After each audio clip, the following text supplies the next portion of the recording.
take me into the Kassadin. So he says, hey, they've opted into all scaling. We need some kind of insurance policy. Whatever pick he wants.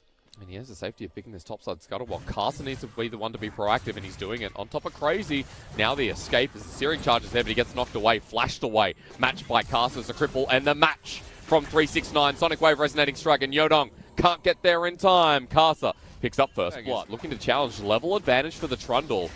He doesn't use it on the pit. Oh, yeah. I mean, realistically, I don't think they should be challenging for it regardless. But Pillar's going to go up. Karsa has now hit 5 after that. The flay. Yuya left on his lonesome. He does have flash. Burns it to get over the helping secure the scuttle. And for the side of Rogue Warriors, Knight can be a huge menace in the late game, but...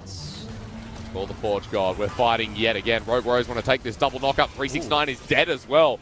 Rogue Warriors, their comp may be slower, Lyric.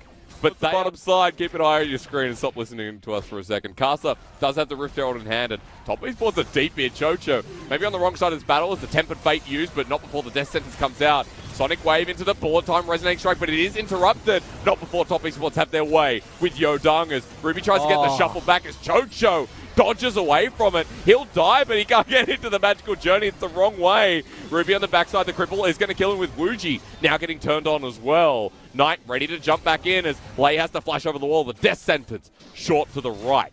That's it. I feel like mechanics are the only thing that even kept TES. Whoa, and it's still going. Lei's going to die too. Dark Passage out. And yeah, mechanics again to finish off. Even, well... the Faker one's always hard, right? The Faker 3 World Champions thing's pretty exactly, big. Yeah. Tempered Fate's here again. Chocho, can he take the Dark Passage? Not if they're on top of it. Jung Wuji is spinning to win. Grabbing him down, and Chocho just has to fight his way out, which at this point isn't possible. Really nicely done from Lei, yet again on his bar. Board. As Yodong picks that one up, and topside available. You can just walk up top and maybe even go threaten this on the second turret. I wouldn't actually. Range, they're opting not to fight. Seems like they just want to keep having Knight farm up and be a big player. And he's going the tier route, so there will be a Seraph's Embrace as his second item with the Rod of Ages. So you still get a huge mid to late game for the individual player that's always carried these games. Remember, scaling or no, Knight has been the player to subvert expectations. To pair up, preferably with Knight on a side lane and look for a pick. Like Yodong's doing with Ruby at this point. The shuffle backwards, dodge away from Knight, which is nice, but now he has to make the grand escape. Second Rift Walk going to be over the wall, but Lei's on his way as that ulti sends him back into the team. He's burning down. All they need is a couple of more autos. The flash forward, the chomp down. Knight against the wall, and Yodong wants to give it over to Ruby. What a guy, because that's a big shutdown. Still, TS able to get a lot done in mid, but call the Forge God, and this whole game is going to be bet on that team fight at some point. It'll be so hard to dodge as Rogue Warriors did you see this in the cards? No, I didn't. Okay, well... But this could be the big team fight. I mean, I think it's gone. I mean, Severin with Crescendo. Now Carson needs a big steal. The ultimate, though, from Lei. It's secured by Rogue Warriors. They turn for the fight, but this is just a disengage. Slow down on Carson 369 as Knight jumps on in. Rogue Warriors are sped free, which is why they're not even concerned about it right now. If you're Rogue Warriors, you don't even care about Dragon. Oh, but Yanja is actually caught on out. Knight jumps in. Teleport's going to be used as well. He flashes away immediately, but that's going to give them access to the turret. Yodong walks up once again. 3 lanes and use Baron in that way. Once again, they could try and set up a side because it's always all about not giving cooldown. Moonlight Vigil, like off cooldown. It's going to be ridiculous. You're going to have so many more options to engage with Crazy. Already got 20% as the engage here for Karsa. Going to kick back Yodong once again. This is the 3 versus 1 as the Ignite goes down. They will kill him in the end. A good pick to halt this Baron play, but that's okay. It was already halted. Rinse and repeat for Rogue Warriors. Yeah. I was going to ask you, more towards the side of top esports too. Knight and Karsa are actually staying grouped here as well. A great pillar placement behind the turret. As Rogue Warriors are just walking up, and again, Lei hits a 2-man. Tempered Fate. Golden again as the bullet time maybe disrupts here, but Yanja is just dead while Knight gets clapped. Redemption comes down a little bit too late, as this trade-off here is so much better for Rogue Warriors yet again. Okay, Bard's meta, dude. Bard is meta, my friend. Oh, what gave it away? Inhibitor turret going down. Big death timer here for Yanja. He's 15 seconds away from coming up. Inhibitor goes down with TP to the backside. Knight has movement speed boost, and now he wants to jump onto Rogue Warriors. They think something's up. there were a couple of ults used while 369 has his World Ender available.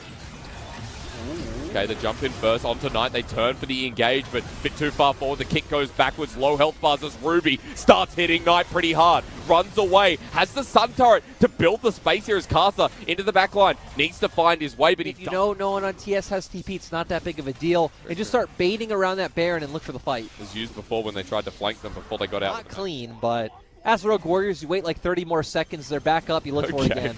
Lay's looking, though, with the magical journey onto He Tuâ, who lands with the box, wants to flay as well, but he's getting hit hard. And Lay picks up the kill with the help of his AD carry. Rogue Warriors with a numbers advantage, but they've just collapsed. The Wombo on top is all Top Esports needed. Great ult from Ruby, but never mind that. They charge. And they funneled into a choke point, and they found such a great position for 369, Karsa, and Knight to jump in all at the same time. And you don't have no disengage tools open, and even if you did, just where you are on the map wouldn't allow you to use it anyway. And after the praise, playing through their winning side lanes. But this is also what's scary when you still look for Rogue Warriors. You have Ornn and Bard. And Chocho's called out. Call the Forge God here onto the AD carry. Flashes away. Exhausted down. The knockup doesn't come through, but he's still dead.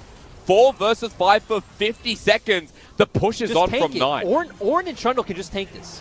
That's why. This is why I said TS's comp still looks hard, because Crazy can just always come, and they have those two options available to just keep going. And just ignore sides. All they have to do right now is continue forward. The 4 versus 5 is here. Castle looking for the kick. He finds it onto the AD carry. Jungwooji though ult before he dies, and Ruby with the shuffle back may have secured this game. Not until 369 jumps on in though. The Aatrox is still pretty massive as Crazy gets the knockback. Top Esports defend as Crazy's launched on yet again by Casa. Crippled down, but the Sun Turret is still there. Lay looking for the Cosmic Binding, finds it, the knockup underneath the turret, which gets destroyed. The ultimate this time here from Crazy misses as Rogue Warriors are still getting destroyed by 369. The Tempered Fate, is it good or bad? I'm not sure at this point. Either way, Crazy's dead, and he will take He Tuâ with him. Yeah, and overall, honestly, I feel like Jungwooji and Ruby making a bit of some misstep. Didn't need to. Bit of panic at the disco, huh? You're trying to keep TS away from you. All right, but Casa might actually be caught out here again. Ultimate use that might save his life, or rather secure his death.